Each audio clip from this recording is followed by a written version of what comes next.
Moi, ce qui m'a séduit dans ce projet, c'est le côté très humain. Dès le début, la chaire UNESCO a soutenu ce projet.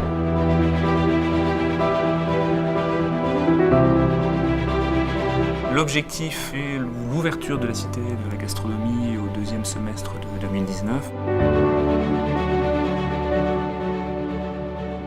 Le projet de la Cité internationale de la gastronomie du vin est né suite à l'appel à manifestation d'intérêt qui a été lancé par la ville de Dijon, avec au cœur du dispositif donc un pôle culturel et muséal dédié donc à la gastronomie française. Alors, ce qui est très important dans la démarche du groupe Eiffage sur ce projet, c'était de pouvoir s'adresser non seulement à des touristes de passage, et deuxièmement, c'était aussi s'adresser aux Dijonnais, car encore une fois, on est sur un site de centre-ville et qui a l'ambition de s'adresser à des Dijonnais toute l'année et toute la semaine. Nous reprenons en fait l'ancien hôpital de Dijon, les hospices de Dijon, au sein duquel nous logerons effectivement la Cité de la gastronomie, notamment son pôle culturel. Et au-delà effectivement de la rénovation des bâtiments anciens, donc sur les friches libérées, nous envisageons d'y réaliser un écoquartier d'un peu plus de 600 logements.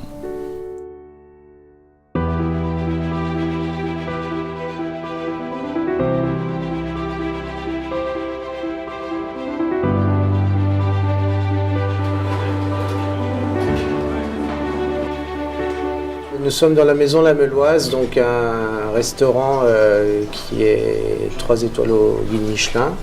Donc c'est une maison qui est vraiment ancrée dans le territoire, le terroir bourguignon. Les premières fois que j'ai rencontré toutes les personnes qui vont s'occuper de la Cité de la gastronomie, c'est un rapport humain avant tout. C'est une envie de bien faire les choses, c'est une envie de transmettre, donner un sens à la Cité de la gastronomie. Pour l'aspect culturel, l'aspect patrimonial, l'aspect académique, il faut que cette cité ait des animations de qualité, de façon à attirer les visiteurs qui ne soient pas seulement quelques Dijonnais ou même quelques Bourguignons. Il faut qu'elle soit internationale. L'ambition de ce projet, c'est également de s'entourer de partenaires compétents dans chacune de leurs entités. Les terroirs, le vin, la gastronomie, les expositions, les commerces, l'hôtellerie, les cinémas. Il faut qu'à un moment, il y ait des colloques, des conférences, des expositions, des initiations au vin, à la gastronomie. Et là, je fais confiance pour la gastronomie au grand chef, dont mon collègue qui est grand chef à La Meuloise. Quand on dit la gastronomie, ça peut être les arts de la table, ça peut être aussi une école hôtelière, ça peut être plein de choses. Mais c'est donner des repères et donner envie au grand public. Moi, je vais amener ma vision de la cuisine, de la gastronomie et essayer d'amener une petite touche.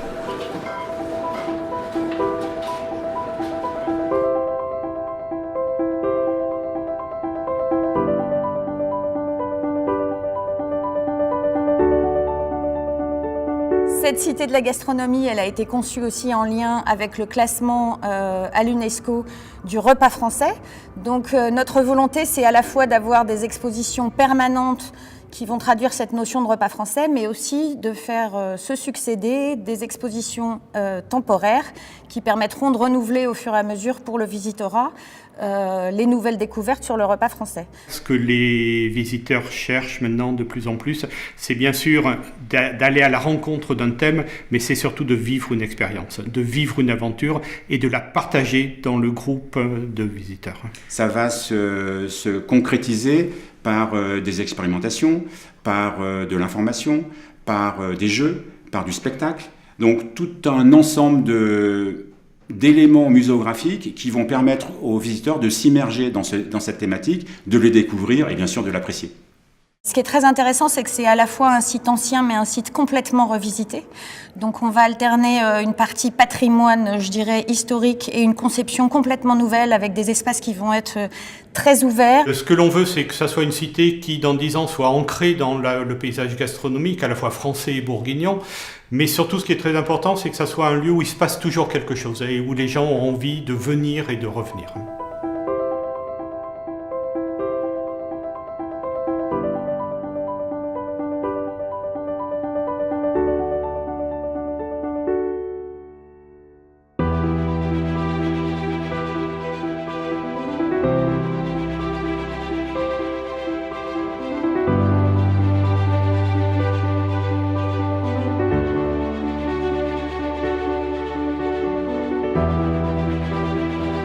L'UNESCO a souligné la transmission des savoirs et la transmission des pratiques dans sa reconnaissance du repas gastronomique des Français.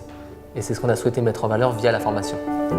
L'école Ferrandi forme au métier de la gastronomie, mais aussi de l'hébergement, de l'hospitality. C'est une école d'hôtellerie. L'école va proposer 2 types de cursus, un cursus en pâtisserie et un cursus en cuisine. Nous allons aussi créer d'autres types de formations, notamment pour les amateurs, les particuliers dijonnais qui souhaiteraient venir se former à la gastronomie française. La librairie gourmande, en fait, est la plus grosse et la plus ancienne librairie spécialisée gastronomie au monde. On propose, en fait, sur à peu près 250 mètres carrés, 20 000 références de livres de cuisine. Lorsque les personnes en charge, en fait, de la Cité de la gastronomie de Dijon sont venues me voir, c'est vrai que j'ai tout de suite adhéré au projet. Ça me paraissait cohérent puisque Dijon est une très belle capitale gastronomique, que ce soit par les produits que l'on peut trouver en Bourgogne, par les chefs présents dans la région, bien évidemment, c'est quand même un berceau gastronomique français, et aussi par le vin, car il ne faut pas négliger que quand on parle de livres de cuisine, on parle aussi de livres d'œnologie. La présence qu'il va y avoir, c'est l'école des vins de Bourgogne, qui est une filiale du BIVB, et qui sert à la formation de tout un tas de personnes, des professionnels, des moins professionnels, des amateurs qui veulent découvrir le vin. Et la place importante à prendre, c'était celle-là. C'est de pouvoir apporter à la Cité de la gastronomie une école de formation sur le vin. Pour apprendre à découvrir le vin, on a besoin d'entendre des gens en parler.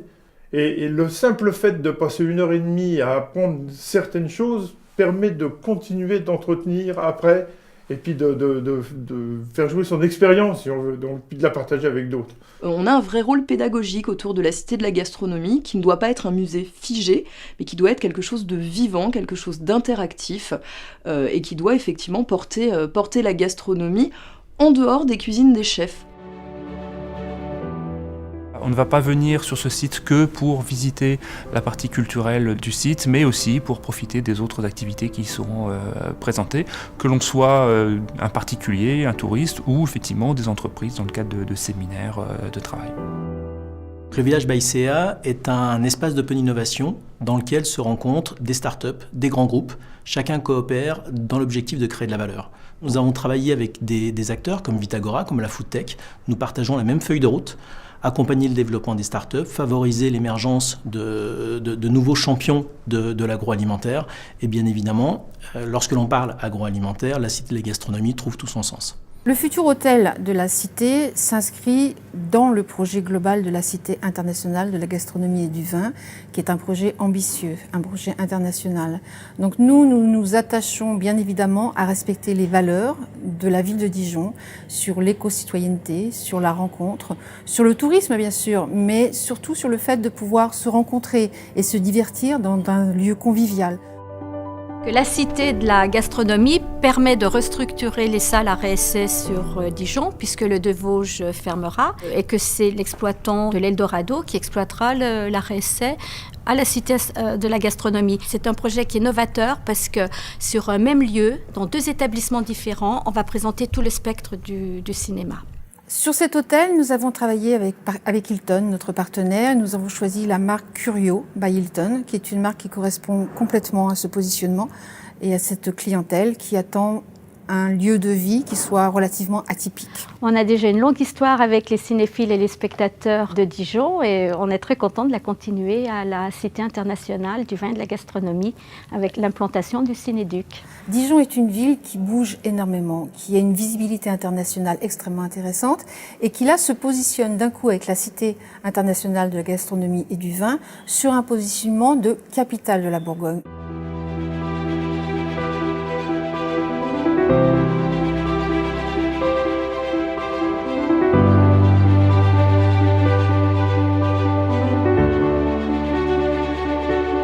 Dijon, c'est la ville gourmande par excellence, c'est la ville du terroir, c'est le représentant de la région Bourgogne.